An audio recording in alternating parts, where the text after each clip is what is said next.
Hello मेरे प्यारे दोस्तों, आज हम जानेंगे start with why book summary in Hindi. क्यों की शुरुआत क्यों से क्यों करें, आइए जानते हैं। दोस्तों, आज मैं आपको बताऊंगा सीमन की किताब start with why book summary के बारे में।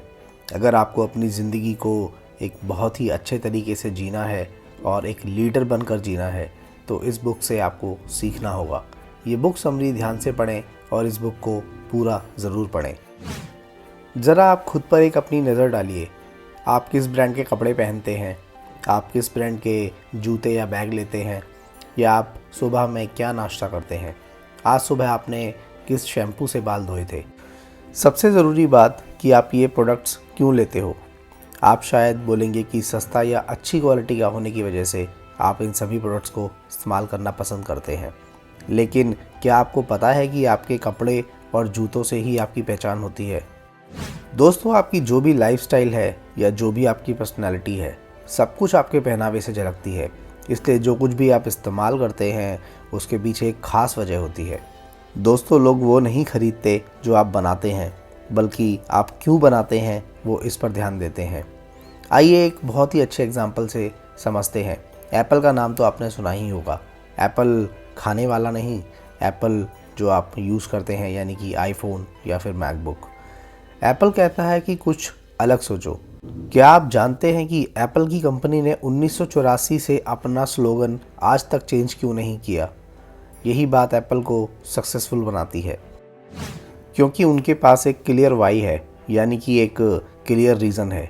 इसका मतलब है कि कंपनी का पर्पस एकदम क्लियर है। इसलिए तो एप्पल अभी तक चल रहा है और एकदम सक्सेसफुल तरीके से चल रहा है। ये लोगों को कुछ अलग सोचने के लिए इंस्पायर करता है। क्या आपके पास भी ऐसा क्लियर वाई का सेंस है? क्या आपका भी कोई पर्पस है जिसे लेकर के आप अपने सारे काम करते हैं? सक्सेसफुल होने के लिए आपको इसी वाई से स्टार्ट करना पड़ेगा। अगर आपको एक अच्छा लीडर बनना है तो आपको एक वाई से स्टार्ट करने की ज़रूरत पड़ेगी। Manipulation versus inspiration. जितने भी ग्रेट लीडर्स आप जानते हैं उनके बारे में ज़रा सोचिए। उन्हें देखकर ऐसा क्यों लगता है कि जैसे वो लीडर बनने के लिए ही पैदा हुए थे। शुक्र है कि एक तरीका है जिससे हम उनके जैसे बन सकते हैं। उनके जैसे सोचने, उनके जैसे काम करने और उनके जैसे बात करने के तरीके में एक पैटर्न होता है और वही पैटर्न हमें सीखना है। फिर हम सीख सकते हैं कि वे लीडर कैसे बन जाते हैं। मार्टिन लूथर किंग एक ग्रेट लीडर हुआ था जिसने लाखों लोगों को इंस्पायर किया था। उनकी स्पीच सुनने के लिए अगस्त 28, 1963 में हजारों लोगों ने वॉशिंगटन डीसी तक पैदल चलकर यात्रा की थी। और सोचिए कि इस स्पीच के लिए किसी को कोई इनविटेशन नहीं भेजा गया था, फिर भी बड़ी से बड़ी तादाद में लोग आते जा रहे थे और वहाँ हर जाति, हर रंग के लोग मौजूद थे। उन्होंने अपने पावरफुल वर्ड्स में कहा कि मेरा एक सपना है। उनकी स्पीच को सुनकर इतने इंस्पायर हुए कि इक्वल राइट्स के लिए लड़ने को तैयार हो गए और उन सब की कोशिश रंग लाई जिसने अमेरिका का इतिहास ही बदल कर रख दिया। उसी के बाद से कल्लन और गोरों में कोई फ़र्क नहीं रहा। दोस्तों, ऐसा बिल्कुल भी नहीं है कि सभी लीडर्स हमें इंस्पायर करें। कई ऐसे भी लीडर हुए हैं जिनको लोग डर और पनिशमेंट की वजह से फॉलो करते थे, या फिर किसी लालच की वजह से कह लीजिए। पर सच्चे लीडर तो स्पेशल होते हैं। उनमें तो कोई ख़ास बात होती ही है जिससे हर कोई नकल नहीं कर सकता, और उनकी खूबी इसी वजह से उनके लाखों फॉलोअर्स को बढ़ा देती है। देखिए दोस्तों, एक सिंपल सा लॉजिक है। आप कैसे दूसरों से अपना काम करवा सकते हैं। इसके दो ही तरीके हैं, या तो आप उन्हें मैनिपुलेट कर सकते हैं और या फिर उन्हें इंस्पायर कर सकते हैं। अक्सर पॉलिटिकल और बिजनेस लीडर लोगों को मैनिपुलेट ही करते हैं। वोट के लिए नेता डर का माहौल तक क्रिएट कर सकते हैं और झूठे वादे करके और दबाव डालकर वोट को हासिल करने की कोशिश करते हैं, और ऐसे में नेता कुछ भी कर सकते हैं। जैसे कई बार सेल्स को बढ़ाने के लिए कंपनी अपने प्राइस थोड़े से कम कर देती है और नए प्रोडक्ट्स को निकालती है और उनके साथ प्रोमोज भी देती है। चलिए मोटरोला के रेजर मॉडल को ही ले लेते हैं। ये फ्लिप टॉप मोबाइल फ़ोन 2004 में रिलीज़ हुआ था। दोस्तों, इसके 50 मिलियन सेट मोटरोला कंपनी ने बेचे थे, जिसमें से एक मैंने भी लिया था। कई हॉलीवुड सेलिब्रिटीज़ और प्राइम मिनिस्टर ने भी यह मोबाइल ख़रीदा था। कुल मिलाकर अगर बात करें तो मोटोरोला कंपनी का ये प्रोडक्ट बहुत ही सक्सेसफुल रहा था। हालांकि 4 साल में ही कंपनी ने कंपटीशन में रेज़र के ही जैसे कई वर्जन निकाल दिए थे और कई कंपनियों ने अपने नए फ़ोन रिलीज़ किए थे जिसमें रेज़र से भी बढ़िया फीचर थे। जाहिर सी बात है अब मोटोरोला का मार्केट ठंडा पड़ गया था। मोटो रेज़र बस एक नोवेल्टी प्रोडक्ट था, ये कोई इन्वेंशन नहीं था। दोस्तों अगर इन्वेंशन की बात की जाए तो fax machine, microwave oven, light bulb और आईट्यून्स को ही सही मायने में इन्वेंशन कहा जाएगा। ये वो प्रोडक्ट हैं जिन्होंने अपनी पूरी इंडस्ट्री को ही चेंज कर दिया था, या यूँ कह लीजिए कि सोसाइटी ही चेंज कर दी है। नोवेल्टी कोई इनोवेशन नहीं होती, यह बस एक तरह की मैनिपुलेशन ही होती है। बेशक मोटो रेज़र को लाखों लोगों ने ख़रीदा, मगर सिर्फ शॉर्ट टर्म के लिए, क्योंकि जिन्होंने भी ये प्रोडक्ट ख़रीदा अब ज़रूरी नहीं है कि वो आगे भी सारे मोटोरोला के प्रोडक्ट ही ख़रीदेंगे, क्योंकि कंपनी के लिए उनकी कोई लॉयल्टी नहीं है। मैनिपुलेशन को क्रिएट करना बहुत ही इनफेक्टिव है। प्राइस गिरा दो, प्रमोशन करो और इंसेंटिव दो, ये सब तो बहुत खर्चों के काम है दोस्तों, फिर भी इसका इफ़ेक्ट बस कुछ ही टाइम के लिए ही रहता है। इसलिए मैनिपुलेशन करके अपना काम निकलवाना किसी भी कंपनी और ऑर्गेनाइजेशन को कमज़ोर ही बना देता है। द गोल्डन सर्कल, जो सच्चे लीडर होते हैं वो कभी भी मैनिपुलेशन नहीं करते, वो हमेशा इंस्पायर करते हैं। यहाँ हम आपको एक इफ़ेक्टिव तरीका बताने जा रहे हैं जिससे आप भी ग्रेट लीडर्स की तरह लोगों को इंस्पायर कर पाएंगे। इस कॉन्सेप्ट को गोल्डन सर्कल कहा जाता है।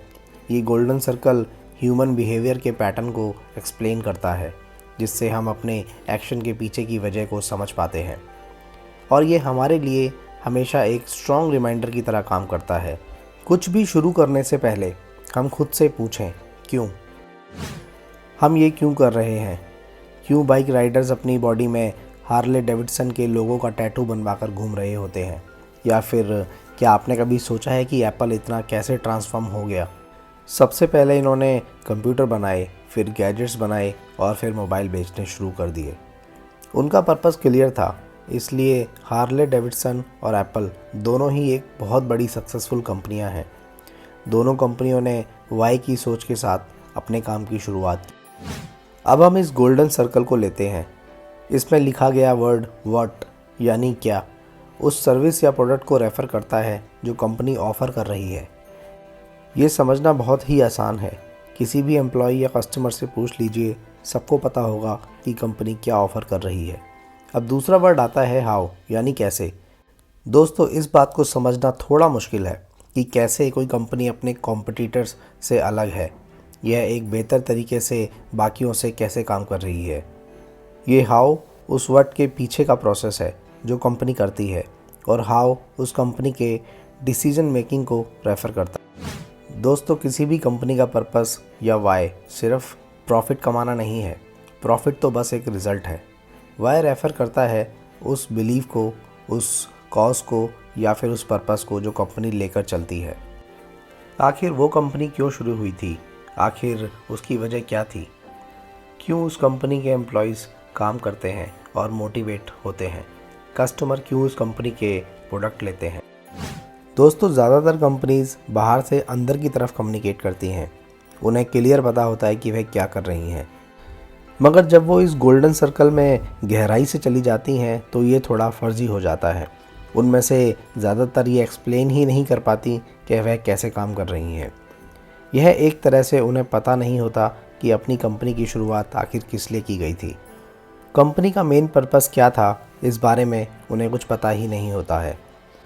दोस्तों यही बात इंडिविजुअल्स के साथ भी है और एक लीडर के साथ भी है। सिर्फ वही कंपनी लीडर या फिर लोग सक्सेसफुल हो पाते हैं जिन्हें वाई के बारे में पता होता है। हमेशा याद रखिए, दूसरों को इंस्पायर करने के लिए आपको सबसे पहले खुद के लिए एक पर्पस ढूंढना पड़ेगा। एप्पल इंक एक ऐसी कंपनी है जो इनोवेशन करती है। अपने आईपॉड और आईट्यून्स से इसने म्यूज़िक इंडस्ट्री में तहलका मचा दिया था और आईफोन लॉन्च करके मोबाइल फ़ोन की दुनिया में रेवोल्यूशन ला दिया था। अगर एप्पल कोई भी आम कंपनी होती तो ये अपने प्रोडक्ट्स की मार्केटिंग वर्ड से करती और कहती हम बढ़िया कंप्यूटर बनाते हैं जो देखने में सुंदर है, सिंपल है और यूज़र फ्रेंडली है, क्या आप ख़रीदना चाहेंगे।